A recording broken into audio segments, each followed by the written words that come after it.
ਅਸਲ ਉਹ ਜਗ੍ਹਾ ਜਿਹੜਾ ਹਿੰਦੂਆਂ ਦਾ, ਬੁੱਧ ਲੋਕਾਂ ਦਾ, ਮਜੂਸੀ ਲੋਕਾਂ ਦਾ ਆਤਸ਼ਕਦਾ, ਜਿੱਥੋਂ ਅੱਗ ਦੀ ਪ੍ਰਸਤਸ਼ ਸ਼ੁਰੂ ਹੋਈ, ਜਿੱਥੋਂ ਮਤਲਬ ਕਿ ਲੋਕ ਅੱਗ ਦੀ ਪੂਜਾ ਕਰਨਾ ਸ਼ੁਰੂ ਹੋਏ। ਇਸ ਟਾਈਮ ਮੈਂ ਉਸ ਜਗ੍ਹਾ ਮੌਜੂਦ ਹਾਂ ਜਿੱਥੋਂ ਇਸ ਕੰਮ ਦੀ ਸ਼ੁਰੂਆਤ ਹੋਈ। ਮੇਰੇ ਪਿੱਛੇ ਇਹ ਜਿਹੜੀ ਤੁਸੀਂ ਜਗ੍ਹਾ ਵੇਖ ਰਹੇ ਹੋ, ਇਹ ਕੁਦਰਤੀ, ਇਹ ਨਾ ਕਿਸੇ ਬੰਦੇ ਨੇ ਅੱਗ ਲਾਈ ਤੇ ਨਾ ਹੀ ਇਹ ਕਿਸੇ ਬੰਦੇ ਨੇ ਅੱਗ ਬੁਝਾਈ। ਇਹ ਅੱਗ ਬੁਝਾਉਂਦੇ ਨੇ, ਬੁਝਦੀ ਨਹੀਂ। ਕਹਿਣ ਵਾਲਿਆਂ ਦਾ ਕਹਿਣਾ ਹੈ ਵੇ, ਨਾ ਮੈਂ ਕਿਸੇ ਨੂੰ ਬੁਝਾਉਂਦਿਆਂ ਅੱਜ ਵੇਖਿਆ ਤੇ ਨਾ ਮੇਰੇ ਸਾਹਮਣੇ ਕਿਸੇ ਨੇ ਕੋਸ਼ਿਸ਼ ਕੀਤੀ, ਲੇਕਿਨ ਸੁਣਨ ਅੰਦਰ, ਹਿਸਟਰੀ ਤਾਰੀਖ ਅੰਦਰ ਇੰਜ ਹੁੰਦਾ ਕਿ ਇਹ ਬੁਝਦੀ ਹੀ ਨਹੀਂ। ਉਧਰ ਵੇਖੋ ਨਾ, ਤੇ ਉਹ ਵੀ ਜਿਹੜੀ ਅੱਗ ਤੁਹਾਨੂੰ ਨਜ਼ਰ ਆਉਂਦੀ ਹੈ ਵੀ ਲੋਕ ਤਸਵੀਰਾਂ ਬਣਾਉਂਦੇ, ਫੋਟੋਆਂ ਬਣਾਉਂਦੇ ਔਰ ਉਹਦਾ ਹਕੀਕਤ ਅੰਦਰ ਮੁਆਇਨਾ ਕਰਦੇ। ਭਾਈ ਉਹ ਪਿੱਛੋਂ ਅੱਗ ਵਹਾਓ ਨਾ, ਉਹ ਆ ਜਿਹੜੀ ਅੱਗ, ਯਾਨੀ ਕਿ ਲੋਕ ਮੁਆਇਨਾ ਕਰਦੇ, ਵੇਖਦੇ ਨੇ ਪਏ ਕਿ ਭਲਾ ਵਾਕਈ ਇਸ ਤਰ੍ਹਾਂ ਹਕੀਕਤ ਹੈ ਕਿ ਅੱਗ ਨਹੀਂ ਬੁਝਦੀ।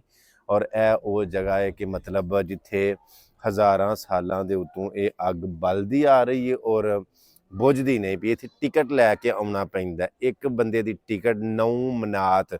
ਇੱਕ ਮਨਾਤ ਇੱਥੇ ਬਾਕੂ ਆਜ਼ਰਬਾਈਜਾਨ ਦੀ ਕਰੰਸੀ ਜਿਹਦਾ ਨਾਮ ਮਨਾਤ ਹੈ। ਇੱਕ ਆਜ਼ਰਬਾਈਜਾਨ ਦਾ ਮਨਾਤ ਪਾਕਿਸਤਾਨ ਦੇ 165-66 ਰੁਪਏ ਬਣਦੇ ਨੇ। ਸੋ 9 ਮਨਾਤ ਦੀ ਟਿਕਟ ਲੈ ਕੇ ਮੈਂ ਇੱਥੇ ਪਹੁੰਚਿਆ ਔਰ ਵੇਖਣਾ ਪਿਆ ਔਰ ਖੁਦ ਵੀ ਆ ਜਿਹੜਾ ਤੁਹਾਨੂੰ ਸਾਰਾ ਨਜ਼ਰ ਆਉਂਦਾ ਨਾ ਪਿਆ ਆਲੇ ਦੁਆਲੇ, ਕੈਮਰਾ ਮਾਰਿਓ ਸਾਰੇ ਜ਼ਰਾ, ਇਹ ਸਾਰਾ ਜਿਹੜਾ ਇਹ ਅੱਜ ਦਾ ਨਹੀਂ, ਬੜਾ ਪੁਰਾਣਾ ਵੇ ਕਿ ਮਤਲਬ ਇਹ ਜਗ੍ਹਾ, ਇਹ ਮਕਾਮ, ਇੱਥੇ ਹਿੰਦੂ ਲੋਕ ਜਾਂ ਜਿਹੜੇ ਉਹ ਲੋਕ ਜਿਹੜੇ ਅੱਗ ਦੀ ਪ੍ਰਸਤਸ਼ ਕਰਦੇ ਨੇ, ਪੂਜਾ ਕਰਦੇ ਨੇ, ਇਹਨੂੰ ਸ਼ਾਇਦ ਫਾਇਰ ਟੈਂਪਲ ਆਉਂਦੇ ਨੇ।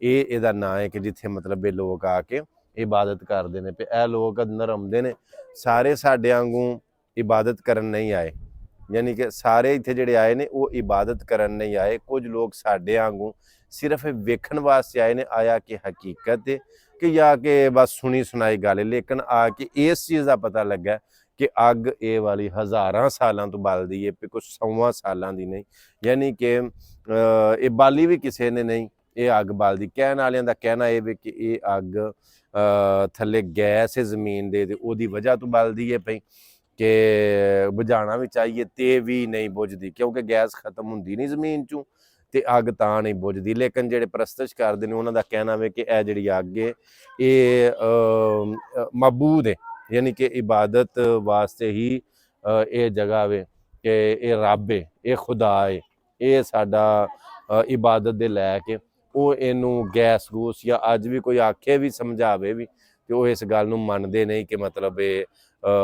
ਐਸੀ ਚੀਜ਼ ਹੈ। ਲੇਕਿਨ ਸਾਡਾ ਇਹ ਅਕੀਦਾ ਹੈ, ਸਾਡਾ ਇਹ ਕਹਿਣਾ ਹੈ, ਸਾਡਾ ਮੁਸਲਮਾਨ ਦਾ ਈਮਾਨ ਹੈ, ਕੁਲ ਹੂ ਅੱਲਾਹੁ ਅਹਦ ਅੱਲਾਹੁ ਸਮਦ ਲਮ ਯਲਿਦ ਵਲਮ ਯੂਲਦ ਵਲਮ ਯਕੁਲ ਲਹੂ ਕੁਫੂਵਨ ਅਹਦ, ਯਾਨੀ ਕਿ ਸਾਡਾ ਇਹ ਈਮਾਨ। ਬਾਕੀ ਇਹ ਅੰਦਰ ਜਿਹੜੇ ਕਮਰਿਆਂ ਦੇ ਵਿੱਚ ਬਾਕੀ ਆ ਵੇਖਦੇ ਕਿ ਕਮਰਿਆਂ ਦੇ ਵਿੱਚ ਆ ਜਿਹੜੇ ਸਾਈਡਾਂ ਦੇ ਉੱਤੇ ਸਾਰੇ ਆਲ ਦੁਆਲੇ ਆ 4 ਚਫੇਰੇ ਕਮਰੇ ਬਣੇ ਨੇ। ਇਹਨਾਂ ਕਮਰਿਆਂ ਦੇ ਵਿੱਚ ਕੀ ਹੈ ਉਹ ਅਸੀਂ ਇਹਨਾਂ ਸਾਰਿਆਂ ਕਮਰਿਆਂ ਦੇ ਵਿੱਚ ਫਿਰ ਕੇ ਵੇਖਦੇ ਹਾਂ ਤੇ ਨਾਲ ਤੁਹਾਨੂੰ ਵੀ ਵਿਖਾਉਂਦੇ ਹਾਂ। ਸੋ ਸਾਡੇ ਨਾਲ ਹੀ ਆਇਓ ਤੇ ਮੈਂ ਟਿਕਟ ਦੇ ਕੇ ਇਹ ਸਾਰਾ ਕੁਝ ਵੇਖਣਾ ਪਿਆ, ਤੁਸੀਂ ਫ੍ਰੀ ਦੇ ਵਿੱਚ ਮੁਫਤ ਦੇ ਵਿੱਚ ਘਰ ਬੈਠੇ ਵਾਈਫਾਈ ਤੇ ਜਾਂ ਡਾਟਾ ਲਾ ਕੇ ਤੇ ਤੁਸੀਂ ਇਹ ਵੇਖ ਲਓ। ਯਾਨੀ ਕਿ ਅੱਗ ਇਹ ਵੀ ਉਹਦੇ ਵਿੱਚ ਮੇਨ ਜਿਹੜਾ ਇਹਨਾਂ ਦਾ ਟੈਂਪਲ ਹੈ ਉਹਦੇ ਵਿੱਚ ਵੀ, ਔਰ ਉਹ ਪਰਾਂ ਯਾਨੀ ਉਸ ਸਾਈਡ ਦੇ ਉੱਤੇ ਵੇਖੀਏ ਤੇ ਉੱਥੇ ਵੀ ਜਗ੍ਹਾ ਜਗ੍ਹਾ ਇਹ ਅੱਗ ਬਲਦੀ ਹੈ। ਲੇਕਿਨ ਇਹ ਜਿਹੜਾ ਮਕਬਰਾ ਇਹਨਾਂ ਦਾ ਆਤਸ਼ਕਦਾ ਸੈਂਟਰ ਵਾਲਾ ਵੇ, ਇਹ ਸੈਂਟਰ ਵਾਲੇ ਆਤਸ਼ਕਦੇ ਦੇ ਦਰਮਿਆਨ ਉਹ ਇੱਕ ਤਹਿਰੀਰ ਲਿਖੀ ਹੈ ਜਿਹੜੀ ਅੱਜ ਦੀ ਨਹੀਂ ਹੈ, ਬੜੀ ਪੁਰਾਣੀ ਤਹਿਰੀਰ ਹੈ। ਜਿਹੜੇ ਲੋਕ ਤਰਜਮਾ ਕਰ ਸਕਦੇ ਹੋ ਇਹਦਾ ਤਰਜਮਾ ਕਰਕੇ ਤੇ ਖੁਦ ਪੜ੍ਹ ਲਓ ਕਿ ਇਹ ਉੱਤੇ ਕੀ ਲਿਖਿਆ। ਆ ਜਾਓ ਮੇਰੇ ਨਾਲ।